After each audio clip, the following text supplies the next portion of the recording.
Bonjour. Alors nous sommes très heureux de vous accueillir aujourd'hui pour cette journée qui célèbre un anniversaire, les 140 ans de la création du département des Antiquités orientales du musée du Louvre. Et nous pouvons célébrer cet anniversaire en 2 jours ou 1 jour et demi. Aujourd'hui, à l'auditorium du Louvre, qui rouvre tout juste, nous avons cet honneur. Et donc, je vais d'abord remercier les équipes du Louvre, du département, mais aussi et beaucoup de la DMPC et de l'auditorium en particulier, qui du coup rouvre aujourd'hui et avec quelques enjeux, puisque nous avons tiré les leçons de la crise sanitaire et vous verrez que nous avons des intervenants ici et ailleurs, en espérant que tout marchera grâce encore aux équipes de l'auditorium que nous remercions. Et nous remercions également le Collège de France et en particulier Dominique Charpin, grâce à qui nous pourrons prolonger cette rencontre demain matin à l'auditorium Halsbach du Collège de France. Je signale également que toujours grâce aux équipes du Louvre et du Collège de France, ces journées seront rediffusées en différé et non en direct pour des raisons techniques, mais elles seront donc rediffusées en différé. Alors, nous célébrons les 140 ans d'un département dont les collections sont en réalité un peu plus anciennes, voire beaucoup plus anciennes. Hélène Lemot pourrait vous parler des premiers monuments qui étaient dans les collections royales dès le XVIIIe. Et évidemment, certains d'entre vous savent qu'en réalité, on pourrait au moins prétendre à un âge respectable de 174 ans si l'on prend la date du musée assyrien ouvert en 1847 au musée du Louvre, suite à la découverte pionnière de Khorsabad dans le nord de l'Irak, qui a quelque part lancé ce que l'on appelle aujourd'hui l'archéologie mésopotamienne et puis ensuite plus largement l'archéologie orientale, grâce aux efforts donc de Paul-Émile Botta, que vous voyez en médaillon sur cette diapositive en haut à gauche, et puis de son successeur Victor Place, qui a également inauguré quelque part les premières photographies de fouilles, et c'est ce que vous voyez à l'écran, donc là, des fouilles de Victor Place, et ceci a lancé un succès populaire quelque part en 1847, donc avec l'ouverture de ce musée assyrien que vous voyez ici dans la presse, dans le magasin Pittoresque. Alors, par la suite, le département des Antiquités orientales, et on y reviendra dessus, a participé, contribué plus ou moins activement, parfois très directement, à un certain nombre de découvertes et d'avancées scientifiques dans le domaine de l'archéologie orientale plus largement. Et c'est ce qui amène, quelque part, donc, à peine quelques décennies après la création du musée assyrien, à ce que Jules Maule, qui était attaché au journal asiatique et à l'Académie des inscriptions et belles-lettres, qui avait aussi été parmi quelque part les instigateurs des découvertes de Botta à Khorsabad, fasse une sorte de bilan 2 ans avant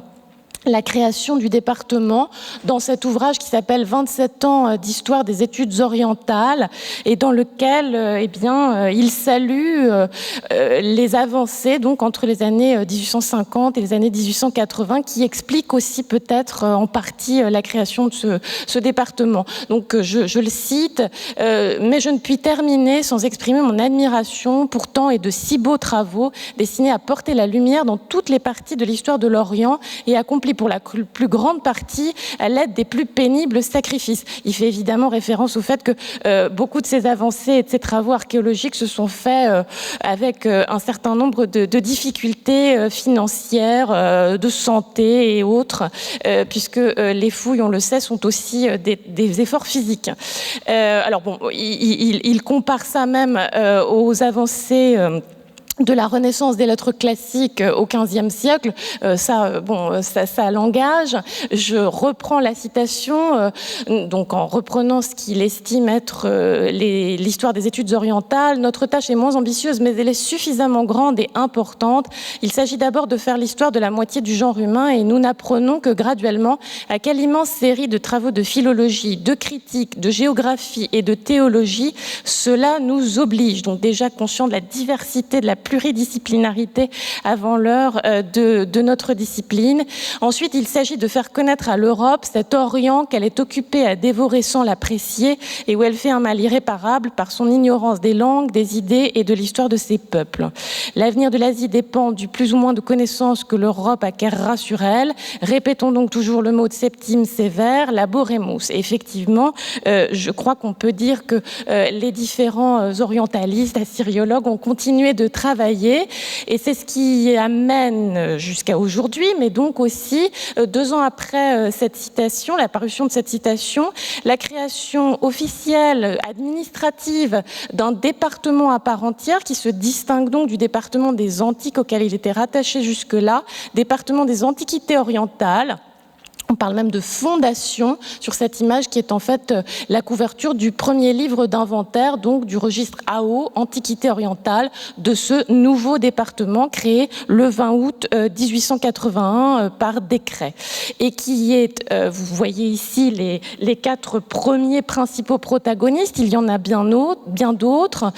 en particulier Léon Euzet, que vous voyez en haut à gauche, qui est donc un hellénisant qui s'est totalement converti à l'archéologie orientale et sur lequel nous reviendrons. On ne peut pas parler de tous, mais du coup on a souhaité parler de cette première grande figure du département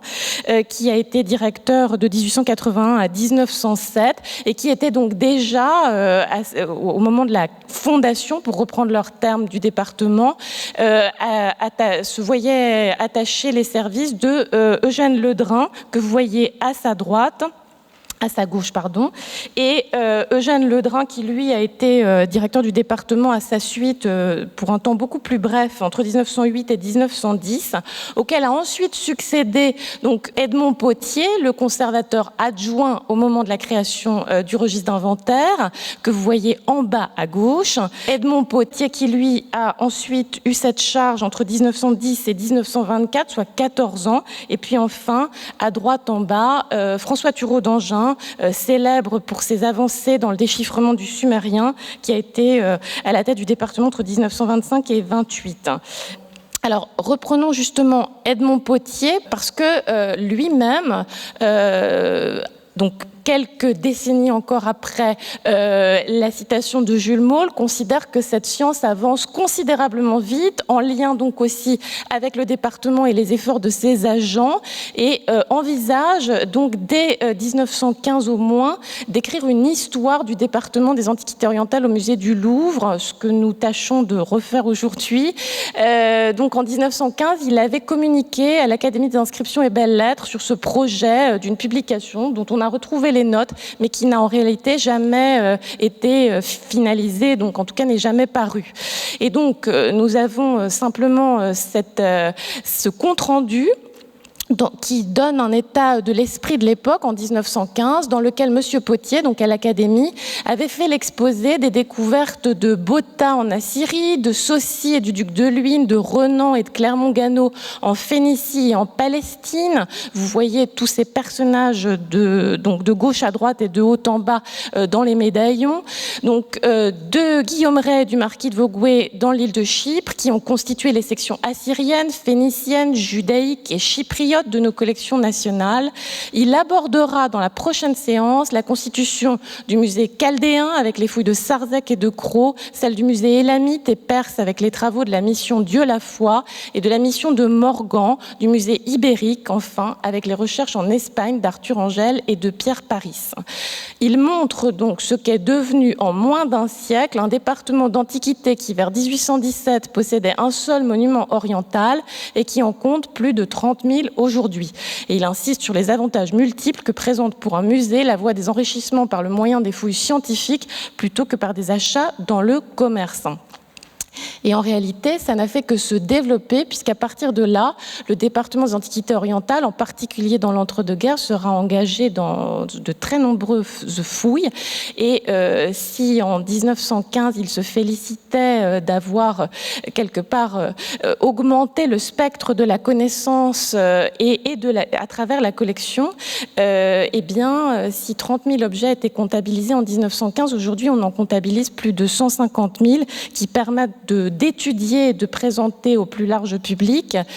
plus de 25 pays actuels pour raisonner en termes géographiques et un très large spectre allant donc de l'Asie centrale jusqu'à l'Afrique du Nord et même l'Espagne et du Caucase jusqu'à la Corne de l'Afrique depuis, on va dire, les époques préhistoriques jusqu'à l'avènement de l'islam. Donc un très large spectre qui s'est étendu grâce aux différentes actions en dehors, mais aussi pour beaucoup au département des Antiquités orientales. Et c'est ce que nous souhaitions donc rappeler en cette période qui, elle aussi, est un peu particulière. C'est vrai qu'en 2021, nous espérons sortir de cette crise sanitaire. Nous avons désormais un nouvel outil qui est le Centre de conservation de Liévin, qui implique d'énormes changements aussi en interne. Une situation au Moyen-Orient qui est malheureusement très complexe et puis surtout aussi des évolutions tout à fait majeures dans la société et dans le musée qui doit y répondre. Et à ce titre, on a trouvé intéressant de s'interroger un peu sur nous-mêmes avec vous. Et donc nous remercions beaucoup évidemment tous les intervenants et ceux qui sont ici pour nous écouter et j'espère en discuter au moment des questions. Donc nous interroger sur ces grandes dates, ces grands noms, les grandes découvertes et les avancées scientifiques dont le département peut se targuer, mais aussi les grands changements muséographiques, la perception aussi de ce domaine par ceux qui l'étudient et par ceux qui s'y intéressent, et évidemment aussi les coopérations nationales et internationales, institutionnelles et individuelles qui ont fait et qui font l'importance du département des Antiquités orientales. Alors tout ceci est en lien avec une exposition d'actualité dont vous voyez certaines images que vous pourrez retrouver donc dans nos salles permanentes. Elle est exposée dans le hall Colbert depuis cet été et jusqu'au début 2022. Et ça me permet de dire un très grand bravo et un grand merci aussi à Hélène Lemot, qui en est la commissaire et qui a su faire ce travail à la fois en un temps record de manière admirable et aussi donc travailler et donner une voix à ce que toute l'équipe du département a apporté à ce projet d'exposition, projet de journée aujourd'hui et demain. Et quand je dis l'équipe du département, j'inclus aussi ses anciens et ses anciennes. Que l'on remercie tous chaleureusement. Certaines et certains sont dans la salle. Et parce que nous évoquons aussi nos anciens et nos anciennes, je me permets d'indiquer aussi que nous avons souhaité réserver un temps d'hommage à deux de nos très chers anciens qui nous ont malheureusement quittés ces derniers mois. Et donc à la fin de cette journée, nous aurons, pour ceux qui le souhaitent, un temps en pensée avec Béatrice André Salvini, qui est disparu beaucoup trop tôt en novembre 2020, et Pierre Amiet, qui nous a quittés en avril 2021. Alors, ce sera en fin de journée. Nous allons maintenant nous concentrer sur le département. Et donc, en remerciant nos intervenants encore une fois, je passe la parole à Hélène, que je remercie encore aussi. Merci Ariane. Donc, effectivement, ces journées complètent et animent en quelque sorte cette exposition que vous êtes chaleureusement invités à visiter, qui a ouvert le 14 juillet dernier, qui se trouve dans le hall Colbert, dans notre salle d'actualité, et qui tente de retracer effectivement ces 140 ans d'activités intenses, archéologiques, de coopération, la vie de ces hommes et de ces femmes qui œuvrent, qui ont œuvré et qui continuent d'œuvrer au sein d'un département. Donc j'espère que cette exposition vous montrera verra son évolution, ses facettes, les coulisses également. Et parce qu'il n'était pas facile de montrer sous la forme d'une exposition un certain nombre d'éléments, eh bien nous avons effectivement choisi d'organiser cette journée d'études et d'inviter un certain nombre de personnes internes au département, des collègues des institutions amies, fidèles et intrinsèquement liées à notre histoire, comme nous le verrons, liées à notre histoire du département, liées à l'histoire et à la naissance et à l'évolution de la discipline qui est l'archéologie orientale.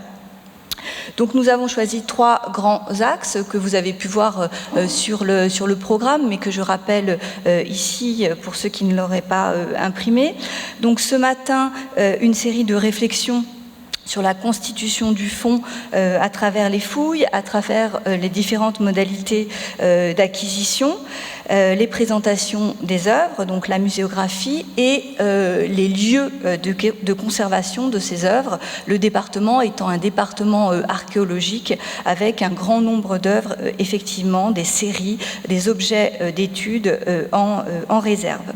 Cet après-midi, une session sur le thème suivant, un département ouvert sur l'extérieur, qui nous permettra de découvrir la personnalité de Léon Heuzet. Comme l'a rappelé Ariane, nous avons choisi le premier conservateur du département, d'apprécier la richesse de sa personnalité et sa curiosité importante. Et cette session nous permettra aussi de prendre conscience des liens tissés entre les départements, entre les chercheurs d'institutions extérieures, nationales et à l'étranger, et de développer notamment le thème des coopérations qui reste très présent et extrêmement d'actualité. Nous en verrons des exemples. Demain matin, au Collège de France, et nous remercions tout particulièrement